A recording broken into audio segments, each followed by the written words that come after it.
सोचिए अगर आप एक खास नस्ल, कास्ट या रिलीजन को बिलोंग करते हैं और लॉ बन जाए कि आप घर से बाहर एक खास बैच को लगाए बिना नहीं निकल सकते। आप गवर्नमेंट लिस्ट में दिए गए नामों के अलावा कोई नाम नहीं रख सकते हैं। आपको अपने नाम के आगे एक खास वर्ड लगाना ही होगा। आपकी नस्ल, कास्ट या रिलीजन की वजह से आपको गवर्नमेंट जॉब, टीचर, वकील, डॉक्टर बनना अलाउड ना हो, आपको बिजनेस करना अलाउड ना हो, प्रॉपर्टी या घर ना खरीद सकें, आपको वोटिंग राइट ना हो, खेत ना रख पाए, मूवी हाउस में जाना आपका बैन हो जाए, बच्चे पब्लिक सेक्टर स्कूल में ना पढ़ पाए और आप ये सब कानून फॉलो करें तो ठीक, वरना सजा। और अगर इन सब से बचकर आप देश छोड़ना चाहें तो वो भी ना कर पाए। दोस्तों, ये कोई हाइपोथेसिस नहीं है, ये बात है 1930 के जर्मनी की, हिटलर के जर्मनी की, जहां पर ये सब कुछ किया गया, वो भी बाकायदा कानून बनाकर। बात कर रहा हूं न्यूरमबर्ग लॉज की, न्यूरमबर्ग कानूनों की। 1933 की बात है।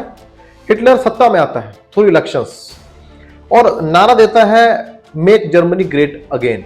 शानदार वक्ता था, भीड़ को अपने भाषण से सम्मोहित कर लेने वाला, और लोगों में हो गया कि सिर्फ हिटलर और बस हिटलर ही है जो देश को महान बना सकता है।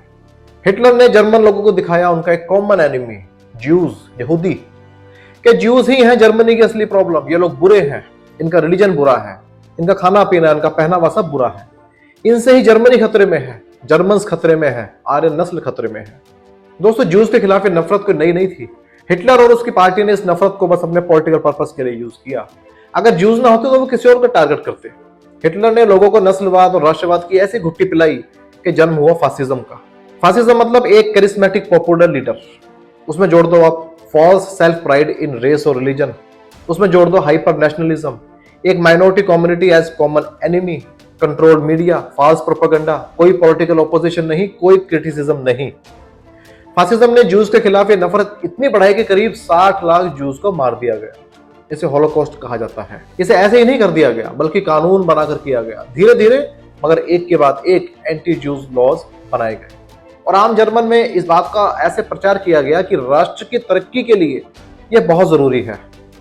इसे सपोर्ट भी खूब मिली, और जो अपोजिशन, इंटेलेक्चुअल्स, बुद्धिजीवी उस वक्त के, खासतौर से जो लेफ्ट आइडियोलॉग थे जिन्होंने इन कानूनों का विरोध किया, उन्हें देशद्रोही कहा गया, उनको टारगेट किया गया और जेलों में डाल दिया गया। क्या थे ये न्यूरमबर्ग लॉज? 15 सितंबर 1935 हिटलर की नाजी पार्टी न्यूरमबर्ग शहर, एक जर्मन का एक शहर है, वहां पर एक रैली रखती है। लाखों लोग वहां पर इकट्ठा होते हैं। हिटलर हिटलर के नारे चारों तरफ से लग रहे हैं, और वहीं पर हिटलर डिक्लेयर करता है दो कानूनों को। पहला है रिक सिटीजनशिप लॉ और दूसरा है law for protection of German blood and German honour. लेकिन इन दोनों कानूनों को पास करने से पहले हिटलर की पार्टी ये डिक्लेयर कर देती है, एक नया कानून पहले ये बनाती है कि अब से कानून बनाने के लिए पार्लियामेंट की जरूरत नहीं है। हिटलर की पार्टी जो डिक्लेयर करेगी वही कानून है, उसके लिए पार्लियामेंट में जाने की जरूरत नहीं। इन दो कानूनों के बाद भी लगातार कानून बनाए गए ज्यूज को प्रोसिक्यूट करने के लिए, लेकिन ये दो मुख्य थे, दो अहम थे। उन बाकियों के बारे में भी मैं डिस्कस करूंगा इस वीडियो में, आप मेरे साथ लगातार जुड़े रहिए। पहले इन दो कानूनों के बारे में जान लें कि कैसे इन्होंने ज्यूज के कत्लेआम को एक कानूनी रास्ता दे दिया। पहला दोस्तों, रिक सिटीजनशिप लॉ। इससे ज्यूज की सिटीजनशिप राइट को खत्म कर दिया गया। सिर्फ जर्मन ब्लड ही सिटीजन होगा, और वो भी वही जो जर्मन एम्पायर के लिए वफादार होगा, हिटलर के लिए वफादार होगा, नाजी पार्टी के लिए वफादार होगा। इनके अलावा किसी को कोई सिविल और पॉलिटिकल राइट नहीं होंगे, वोटिंग राइट भी नहीं होगा, पब्लिक ऑफिस या गवर्नमेंट जॉब नहीं मिलेगी, और जो ज्यूज जो यहूदी जॉब में थे भी, उनको भी 31 दिसंबर 1935 को रिटायर मान लिया जाएगा। मतलब ये कि सब ज्यूज पब्लिक एडमिनिस्ट्रेशन से बाहर और जर्मन सिटीजनशिप से बाहर। दूसरा कानून था दोस्तों law for protection of German blood and German honour. इसके जरिए जर्मन और ज्यूज के बीच में मैरिटल रिलेशनशिप को बैन कर दिया गया। अगर जर्मनी से बाहर भी कोई शादी करेगा किसी ज्यूज के साथ तो वो भी इनवैलिड मानी जाएगी। यहाँ ये फैलाया गया कि ये लोग पॉपुलेशन बढ़ा रहे हैं और एक दिन जर्मनी पर कब्जा कर लेंगे, जर्मन खतरे में है, और ज्यूज और जर्मन किसी तरह का एक्स्ट्रा मैरिटल रिलेशनशिप में भी नहीं जा सकते थे। लव मैरिज को टोटल बैन कर दिया गया। ज्यूज अपने घर में किसी फीमेल जर्मन को नहीं रख सकते थे जिसकी उम्र 45 साल से कम हो। ज्यूज नेशनल फ्लैग नहीं रख सकते थे, उसको भी बैन कर दिया गया। नेशनल कलर को डिस्प्ले नहीं कर सकते थे, और अगर कोई वॉयलेशन करेगा इस कानून की तो उसको जेल जाना पड़ेगा। इन दोनों कानूनों से दोस्तों ज्यूज की परसिक्यूशन के रास्ते खुल गए, और इसके बाद लगातार ज्यूज के साथ वहां पर कत्लेआम होता रहा। कानून बनाया गया law for restoration of professional civil services. इसके जरिए गवर्नमेंट जॉब से ज्यूज को रिमूव कर दिया गया। कहना था कि इससे जर्मन जो है वो पावरफुल बनेगा। ज्यूज के साथ साथ जो बुद्धिजीवी वर्ग जो हिटलर के खिलाफ था उनको भी गवर्नमेंट जॉब से बाहर कर दिया गया। उसके बाद एक लॉ बनाकर ज्यूज को लीगल प्रोफेशन से बिल्कुल आउट कर दिया गया। ना कोई वकील बन सकता था, ना कोई जज। ज्यूज डॉक्टर की अगर बात करें तो ये लॉ बना दिया गया कि जो भी ज्यू डॉक्टर के पास जाकर इलाज करवाएगा आम जर्मन, उसको नेशनल हेल्थ इंश्योरेंस के बेनिफिट नहीं मिलेंगे। इससे जो ज्यूज की मेडिकल प्रैक्टिस थी वो ठप हो गई।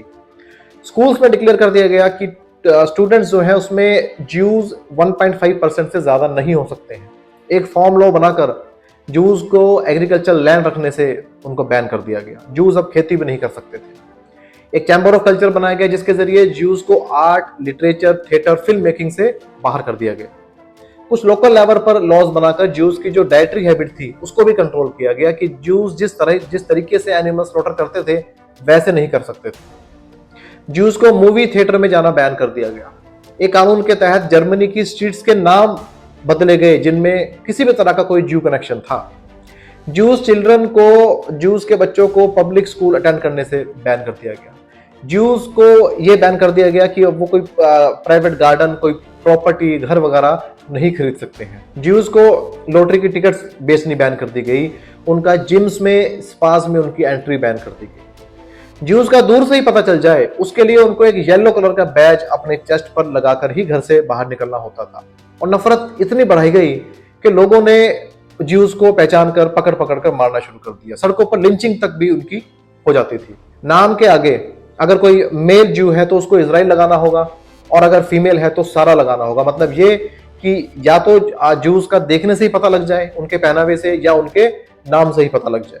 ज्यूज को अपनी सारी प्रॉपर्टी, अपना गोल्ड का सारा लेखा जोखा गवर्नमेंट को देना था, और गवर्नमेंट कभी भी उसको जब्त कर सकती थी विदाउट एनी कंपनसेशन। ज्यूज के साथ जो गवर्नमेंट के जो बिजनेस कॉन्ट्रैक्ट थे उनको रद्द कर दिया गया। और अगर इन सब चीजों से बचने के लिए परेशान होकर कोई ज्यू जर्मनी छोड़ना भी चाहे तो 90% प्रॉपर्टी गवर्नमेंट को देकर जाएगा। अब उसके बाद ऐसा कुछ बचता ही नहीं था कि वो देश भी छोड़ पाए।